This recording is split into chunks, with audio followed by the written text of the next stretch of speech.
né? Como povo, nem como nação. Bom, avançamos mais um pouquinho na história, né? Para a gente entender aqui o que vai acontecer com o Concílio Vaticano II. Um destes Dreyfusard, né? Além do Jacques Maritain, era um historiador judeu chamado Julius Isaac. Julius Isaac vai se aproveitar muito bem da causa Dreyfus para transportar essa causa Dreyfus para a Segunda Guerra Mundial. Segunda Guerra Mundial termina em 1945. Em 1945 ocorre a criação da ONU, o julgamento de Nuremberg, né? E já em 1947 vai acontecer a Conferência de Salisbury. Essa Conferência de Salisbury foi um congresso internacional judaico que proclamou para que se discutisse a questão do antissemitismo e suas origens. Um dos principais promotores do Congresso de Salisbury foi Julius Isaac e Jacques Maritain, né? Jacques Maritain não vai ao Congresso, mas manda seus enviados para participarem desse Congresso. E nesse Congresso ficam definidos 10 pontos. Esses 10 pontos em que a Igreja Católica ela é culpabilizada pelo antissemitismo de 2000 anos. Então, de acordo com o Julius Isaac, a Igreja Católica, todos os santos da Igreja, todos os papas, todos os concílios, desde São Paulo, são culpados por todos os males que afligiu, dos quais os judeus, né, foram vítimas ao longo de 2000 anos e que culminaram com a Shoah, na Segunda Guerra Mundial, pela Alemanha nazista. Então, o principal responsável por tudo isso passaria a ser a Igreja Católica. E era necessário que a Igreja Católica mudasse a sua doutrina a partir desses 10 pontos.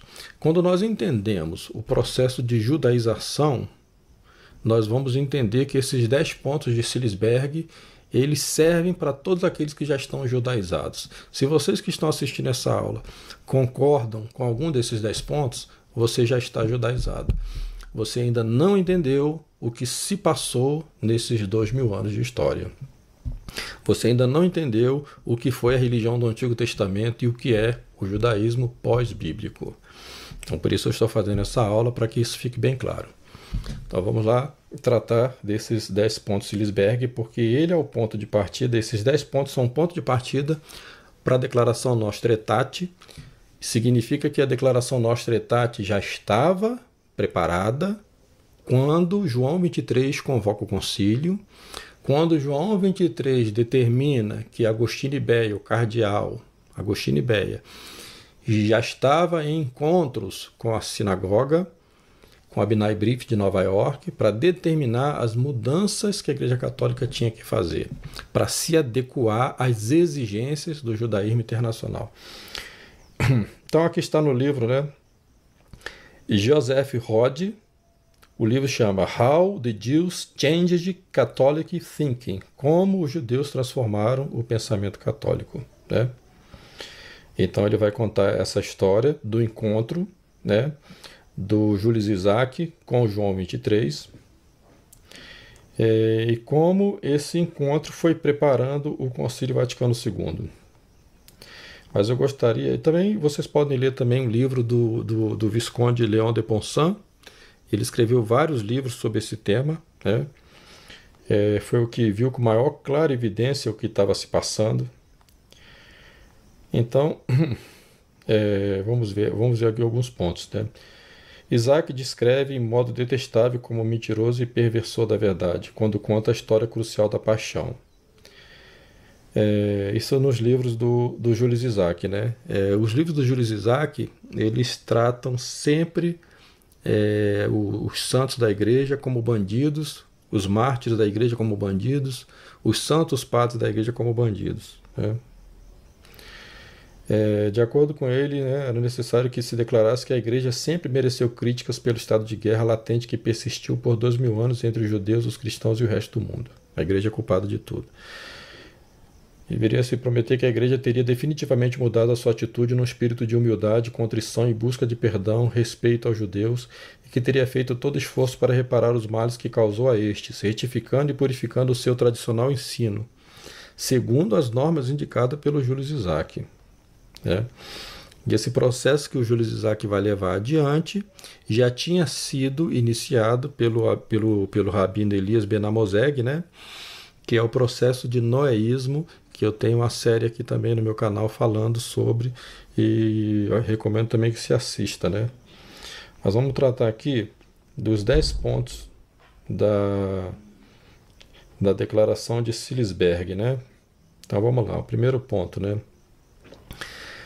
que diz, primeiro ponto, lembre-se que um só Deus fala a todos nós através do Antigo e do Novo Testamento. Ora, primeiro que o judaísmo, como eu disse nessa aula aqui, ele não é bíblico, mas talmúdico. E ele foi que abandonou esse Deus. E esse Deus que nós cremos, que é o Deus único, sim, mas ele é Deus único, mas ele é uno e trino. E nosso Senhor Jesus Cristo é a segunda pessoa dessa trindade. O segundo ponto, lembre-se que Jesus nasceu de mãe hebreia, da estirpe de Davi e do povo de Israel, e que o seu perene amor e perdão abraçam o seu próprio povo e o mundo inteiro. Eu já expliquei aqui em que sentido que nosso Senhor Jesus Cristo era judeu, em que sentido que Nossa Senhora, São José eram judeus, E esse Jesus Cristo é o mesmo Jesus Cristo que eles recusaram como Messias, que eles mataram e que eles se orgulham de terem feito isso e que não se arrependem até hoje. E é verdade que Nosso Senhor quer que se ame todos os homens, mas principalmente que estes homens todos se convertam à verdadeira fé. Terceiro ponto deles. Lembre-se que os primeiros discípulos, os apóstolos e os primeiros mártires foram hebreus. Foram hebreus, como eu expliquei, naquele sentido racial, mas quando compreenderam que nosso Senhor Jesus Cristo era a consumação da religião de seus pais, tornaram-se cristãos e não ficaram presos ao judaísmo talmúdico. Quarto, lembre-se que o mandamento basilar do cristianismo de amar a Deus e ao próximo, já proclamado no Antigo Testamento, esse mesmo Antigo Testamento que eu já disse que eles abandonaram, confirmado por Jesus, que eles também recusam, deve vincular, seja os cristãos, sejam os judeus, em toda a relação humana, sem nenhuma exceção. Esse mandamento é obrigatório para todo homem, mas os judeus pós-bíblicos de modo algum se acham na obrigatoriedade de seguir a este mandamento. Não se engane. Quinto, evite-se distorcer ou representar falsamente o judaísmo bíblico ou pós-bíblico para exaltar o cristianismo. Isto nunca foi feito pelos cristãos. Os cristãos sempre disseram a verdade sobre o judaísmo que não era a religião dos patriarcas, mas uma religião inventada durante o exílio da Babilônia, fruto de uma apostasia, de uma traição à religião de seus pais, que culminou com a morte de nosso Senhor Jesus Cristo. Sexto, evite-se usar o termo judeu no sentido exclusivo dos inimigos de Jesus, inimigo de Jesus para nomear todo o povo judeu. Observem que toda esta falácia aqui é visando ou já inserida na ideia de judaização. Para se aceitar isso aqui, já tem que estar completamente judaizado. Sétimo ponto, evite-se apresentar a paixão de modo a transferir o ódio pela morte de Jesus a todos os judeus, ou só aos judeus. A igreja nunca transmitiu ódio aos judeus em função da paixão de Cristo. Muito pelo contrário. A igreja sempre quis o arrependimento deles e a conversão deles. Só parte dos judeus de Jerusalém pediu a morte de Jesus. E a mensagem, evidentemente, porque aqueles os judeus que não pediram a morte de Jesus, seguiram Jesus. E depois foram os primeiros cristãos. E a mensagem cristã foi sempre de que foram os pecados do gênero humano figurados por aqueles judeus nos quais todos têm parte a levarem Cristo à cruz.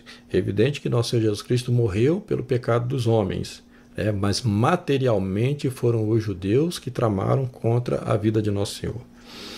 Oitavo, evite se referir às maldições escriturais ou ao grito da turba enfurecida, seu sangue caia sobre nós e sobre nossos filhos, sem lembrar que este grito não deveria contar diante das palavras de peso infinitamente maior de nosso Senhor.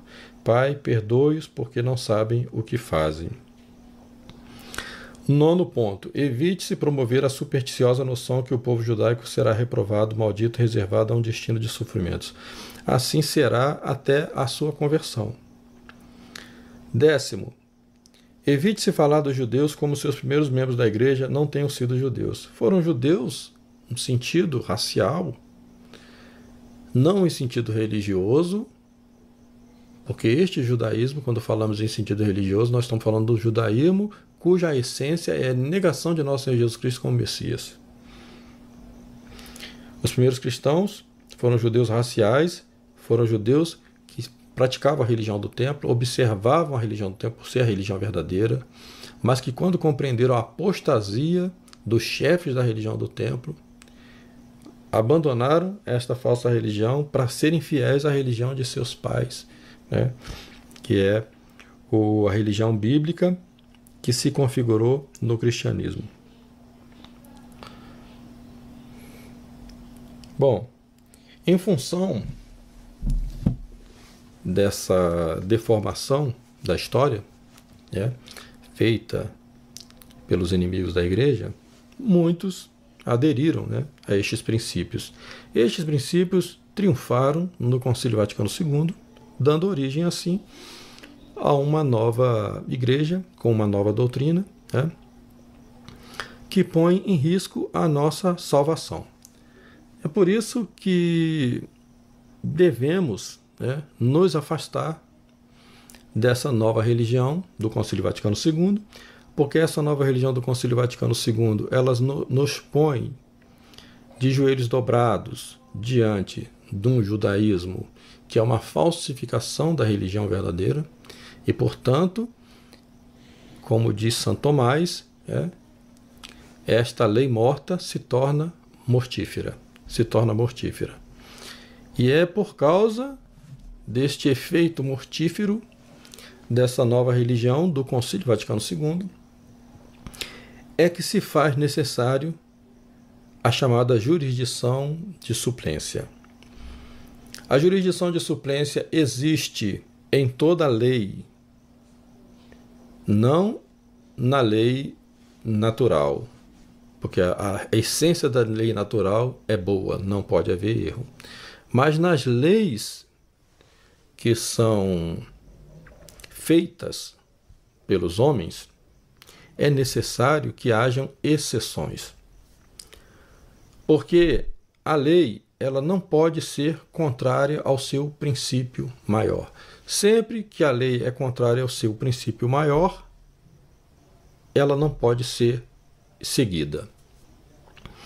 Isso é o que se chama de jurisdição de suplência, quando há um estado de necessidade que faz com que aquela lei ela não seja aplicável. Então, o melhor exemplo para ilustrar isso é a lei de trânsito, quando se pensa, por exemplo, num carro de bombeiro que precisa apagar um incêndio. A lei do trânsito existe para salvar vidas. No entanto, se aquela lei de trânsito, naquele momento, ela está atrapalhando a função do bombeiro, que é salvar a vida daquelas pessoas que estão naquela casa incendiada, então esta lei não pode ser observada, né? O estado de necessidade das pessoas que estão na casa incendiada é maior. Então aqui existe uma jurisdição de suplência. É nesse sentido que funciona a Fraternidade de São Pio X e a resistência é nesse sentido que aqui não há cisma, porque a lei maior da Igreja é a salvação das almas. Se esta religião do Concílio Vaticano II, judaizada, põe em risco a salvação das almas, que é a lei maior da Igreja, é necessário, então, que não se obedeça a essa lei para que se possa salvar essas almas que necessitam dos sacramentos, sem que esses sacramentos estejam comprometidos com uma nova religião subserviente a essa noção falsa de história e desse judaísmo espúrio, talmúdico e deicida. Em nome do Pai, do Filho e do Espírito Santo.